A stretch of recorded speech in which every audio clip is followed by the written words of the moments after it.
নবীজি বলেছিলেন শেষ জামানায় দুই শ্রেণীর মানুষ আসবে, আমি এদেরকে দেখি নাই। নবীজি দেখেন নাই মানে 1400 বছর আগে ওরা ছিল না। এক শ্রেণী হচ্ছে হাতের মধ্যে মানুষকে মারার কিছু অস্ত্র নিয়ে ঘুরে বেড়াবে। এরা মানুষকে নির্মমভাবে পিটাবে, নির্মমভাবে পিটাবে, নির্মমভাবে মানুষকে পিটাবে। এই শ্রেণীকে আমি দেখিনি, এরা আসবে পরে। হাতে লাঠিওয়ালা সেই গ্রুপ কোনটা জানেন? ওই যে ঘরের মধ্যে ঢুকায় ঢুকায় যে ছেলেগুলোকে মেরে মেরে রাত্রেবেলা মেরে ফেলায়, সেটা গ্রুপে। বিভিন্ন হলে হলে দেখেন না, হকি স্টিক নিয়ে 8জন 10জন মিলে এক একটা করে ছেলেকে ডেকে নিয়ে পিটাই পিটাই মেরে ফেলায়, এগুলো সেই ছেলে।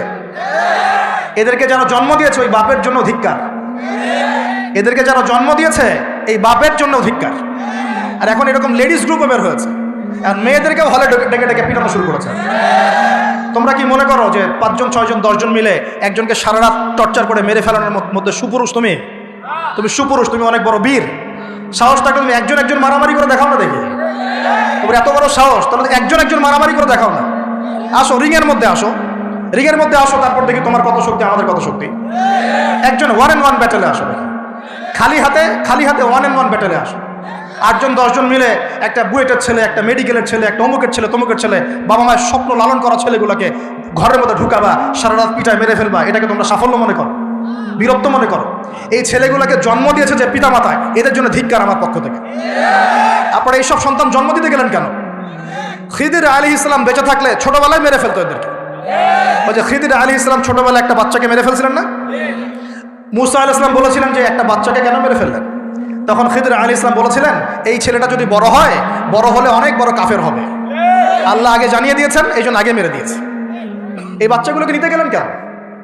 কোনো রকম লজ্জাবোধও নাই, চক্ষু লজ্জা নাই। এরপর যখন আইন শৃঙ্খলা বাহিনী এদেরকে অ্যারেস্ট করে নিয়ে যায়, বীরের মতো হাসতে হাসতে চলে যায়। ও জানে যে আমার কোনো সমস্যা হবে না, ফাঁক ফোকরতে বেরিয়ে চলে আসবে। তোমরা এগুলোকে বীরত্ব মনে করো, তোমরা বীরত্ব মনে করো? সুপুরুষ হয়ে গেছো তোমরা। এতই যদি ক্ষমতা থাকে, সাহস থাকে, তো একজন একজন মারামারি করো না কেন? 1-on-1 ব্যাটেল আসো, তারপর দেখো কে জিতে কে হারে। 10জন মিলে একজনকে পিটাবা, মনে করছো খুব বড় বীর হয়ে গেছো। এখন 10টা মেয়ে মিলে একটা মেয়েকেও পিটাচ্ছে, সুবহানাল্লাহ। তা আবার ইসলামিক বিশ্ববিদ্যালয়ের মধ্যে। এই বিশ্ববিদ্যালয়ের নাম ইসলামিক কে দিল? এটা ইসলাম?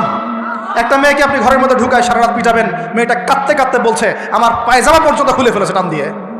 আরে তোর মায়ের পায়জামাকে খুলে ফেলে তোর কেমন লাগবে? তোর বোনের পায়জামাকে খুলে ফেলে তোর কেমন লাগবে? কোন সাহসে তুই একটা মেয়ের পায়জামায় হাত দিস? এত বড় সাহস! আর এদেরকে আমরা তোলা করে মানুষ করি।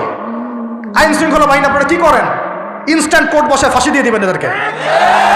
আল্লাহর কসম করে বলছি, যদি কোনোদিন এরকম ক্ষমতা আমাদের কাছে আসতো, দিন বিচার করে দেখিয়ে দিতাম ইনশাআল্লাহ। ফাইজলামি শুরু কর সারা দেশব্যাপী ফাইজলামি শুরু করে দিয়েছে একেবারে নির্মমভাবে, অহেতুকভাবে।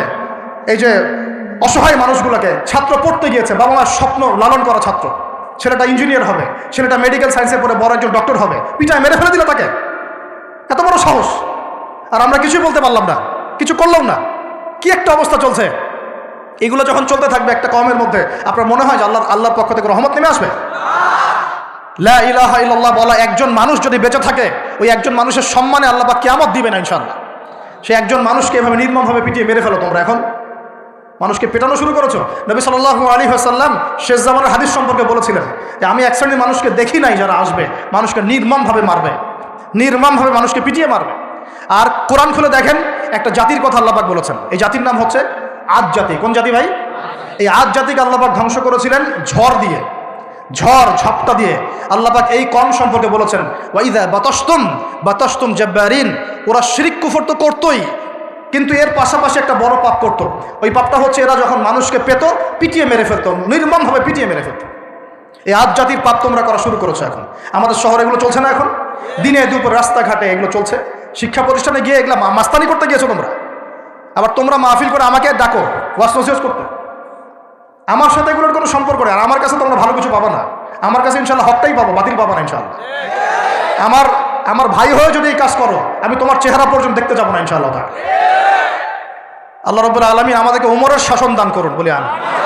একটা মাস উমরের শাসন যদি চলে না, দেখবেন সব লাইনে চলে আসছে ইনশাআল্লাহ। একটা মাস খালি ধর্ষণের বিচার করা শুরু করেন, ধর্ষণ করার সাহস খুঁজে পাবেন ইনশাআল্লাহ। ওয়াজ মাহফিলগুলোকে, দিনের এই পবিত্র আমানতগুলোকে অনেক জায়গায় ঠাট্টা মশকরার পাত্র বানানো হয়েছে।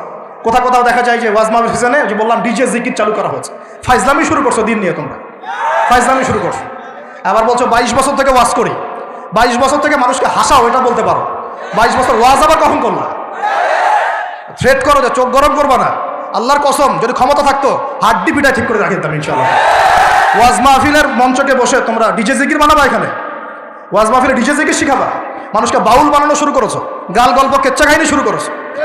ইনশাআল্লাহ তাআলা অচিরেই এই উম্মতের মধ্যে এমন নেতৃত্ব আসবে ইনশাআল্লাহ, যে নেতৃত্বের আন্ডারে ইনশাআল্লাহ তাআলা জমিন থেকে জুলুমের শেকড় উপরে যাবে ইনশাআল্লাহ। আমরা আল্লাহর কাছে দোয়া করি, আল্লাহ পাক আমরা বেঁচে থাক যেন আল্লাহ পাক নিয়ে আসেন ইনশাআল্লাহ। সারা দুনিয়া জুড়ে ফাইজলামি শুরু হয়ে গেছে, সারা বিশ্ব জুড়ে এই যে পশ্চিমাদের যে আগ্রাসন, মুসলিম বিশ্বের আনাচে কানাচে অসহায় মুসলিমদেরকে নির্যাতন করা হচ্ছে নির্মমভাবে। একটা বাচ্চা সে জানে না যে শিয়া কি সুন্নি কি, বোম মেরে নষ্ট উড়িয়ে দেওয়া হবে, মাথার খুলি উড়িয়ে দেওয়া। একটা মা জানে না শিয়াইজম কি সুন্নিজম কি, মিসাইল মেরে বোম মেরে হত্যা করে দেওয়া। ফাইজলামি শুরু হচ্ছে সারা বিশ্ব জুড়ে, এগুলোই চলতেছে। সারা বিশ্ব জুড়ে মিডিয়ার মধ্য দিয়ে মুসলিমদেরকে আজকে সন্ত্রাসী বানানো হয়ে গেছে। সারা বিশ্বে রক্তও ঝরবে আমাদের, আবার আমাদেরকেও সবাই সন্ত্রাসী বলে বেড়াবে। নাটক শুরু করেছে, নাটক। সারা বিশ্ব জুড়ে সবচেয়ে শান্তিকামী মানুষ কারা? আমরা, অন্য কেউ আছে? সারা বিশ্বের মানুষের, নিরীহ মানুষের রক্ত কাদের হাতে লেগে আছে? আমাদের হাতে। আমরা ইরাকে মানুষ হত্যা করেছি, আমরা আফগানিস্তানে মানুষ হত্যা করেছি, আমরা উইঘুরদেরকে হত্যা করেছি, আমরা রোহিঙ্গাদেরকে হত্যা করেছি, আমরা বিগত 12, 14, 15 বছর ধরে সিরিয়াতে বাচ্চাদেরকে হত্যা করেছি, বিগত প্রায় 70 বছর থেকে প্যালেস্টাইনে আমরা মানুষকে হত্যা করেছি। আমরা কি এই যে লেবানন, জর্ডান এই জায়গাগুলোতে মানুষকে আমরা মারছি? তাহলে সারা বিশ্বে আমাদেরকে আজকে সন্ত্রাসী কেন বলা হবে? কি কারণে বলা হবে? আর আমরা কেউ কোনো কথাও বলি না, মন থেকে ঘৃণাও করি না। এই কথাগুলো বলবেন কারা? বলবেন তো আলেম ওলামারা। এখন যদি আমরা এই ওয়াজ মাহফিলের স্টেজগুলোকে সার্কাসের মঞ্চ বানিয়ে ফেলি, এই আমানতের হক কে আদায় করবে? কে আদায় করবে? আল্লাহ পাক আমাদের সবাইকে বোঝার তৌফিক দান করুন। আমরা আশা করি ইনশাআল্লাহ তাআলা আমাদের উপরে যারা আছেন তাদের বোধোদয় হবে ইনশাআল্লাহ তাআলা। আমরা কারো শত্রু নই, ইসলাম কারো শত্রু নয়, কারো খারাপ চায় না। ইসলাম চায় সমাজের ন্যায় প্রতিষ্ঠা হোক, এবং ন্যায়টা যে কারো হাত দিয়ে প্রতিষ্ঠা হোক, কোনো সমস্যা নাই। XYZ যেই হোক না কেন, যার হাতে ন্যায় প্রতিষ্ঠা হবে আমরা তার জন্য দোয়া করবো ইনশাআল্লাহ। আর যে অন্যায়কে প্রশ্রয় দিবে, প্রতিষ্ঠা করবে, আমরা তার ধ্বংসের জন্য আল্লাহর কাছে দোয়া করবো ইনশাআল্লাহ। আর আল্লাহ পাকের গজব যখন নেমে আসবে কেউ ঠেকাতে পারবে না ইনশাআল্লাহ। আমি বলে দিয়েছি প্রথমেই, সবকিছু মালিককে, সব ক্ষমতা কার হাতে? প্রিয় যুবক ভাইয়েরা, স্পেশালি আগামী দিনে ইসলামের পতাকা হাতে নিয়ে বিশ্বকে চ্যালেঞ্জ করার জন্য এখন থেকে প্রস্তুত হয়ে যান। একদিনের মাহফিল দিয়ে কিচ্ছু হবে না, একদিনের মাহফিল দিয়ে গরম বক্তব্য দিয়েও কিছু হবে না। আপনাদের সবাইকে কনস্ট্রাকটিভ কাজ করতে হবে।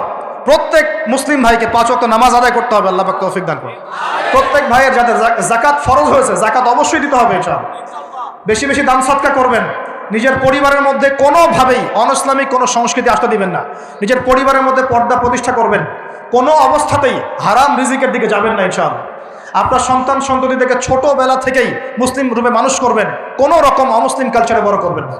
আপনার সন্তানদেরকে ছোটবেলায় কোরআন শেখাবেন, হাদিস শেখাবেন, আলেম ওলামার সহবত দিবেন, হকপন্থী আলেম চিনবেন, তাদের কাছে সন্তানদেরকে পাঠাবেন ইনশাআল্লাহ। ইসলামকে নিয়ে ঠাট্টা বিদ্রুপ করবেন না, রং তামাশা করবেন না।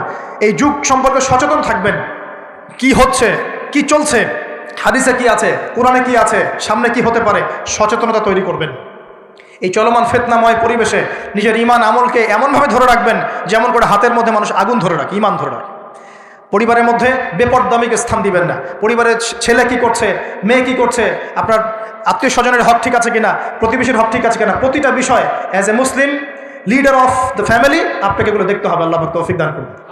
এবং বেশি বেশি সামাজিক কিছু অ্যাসোসিয়েশন করে তুলবেন যেগুলো সামাজিক অন্যায়গুলোকে প্রতিরোধ করবে ইনশাআল্লাহ। সামাজিকভাবে ন্যায় ছড়িয়ে দিবে, সামাজিকভাবে ইসলাম ছড়িয়ে দিবে ইনশাআল্লাহ তাআলা। শিক্ষা প্রতিষ্ঠান গড়ে তুলবেন যেখানে জেনারেল এবং ইসলামিক শিক্ষার সমন্বয় থাকবে, আলোকিত প্রজন্ম গড়ে উঠবে ইনশাআল্লাহ তাআলা। এরকম সমাজের অবস্থায় কি আল্লাহর আযাব আসবে না রহমত আসবে? এই হচ্ছে আমাদের সমাজের অবস্থা। এখন কতগুলো বলে শেষ করব। প্রতি ঘরে ঘরে ব্যভিচার ঢুকে পড়েছে, ঘরে ঘরে ব্যভিচার, পরকীয়া ঢুকেছে, পরকীয়া। আর অর্থনৈতিক ক্ষেত্রে ঘরে ঘরে ঢুকেছে সুদ আর সুদ, ঘুষ ঢুকেছে, ঘুষ। এদিকে সুদ ঢুকেছে, দুর্নীতি ঢুকেছে, অন্যের সম্পদ অন্যায়ভাবে হস্তক্ষেপ করার নোংরা সংস্কৃতি ঢুকে পড়েছে।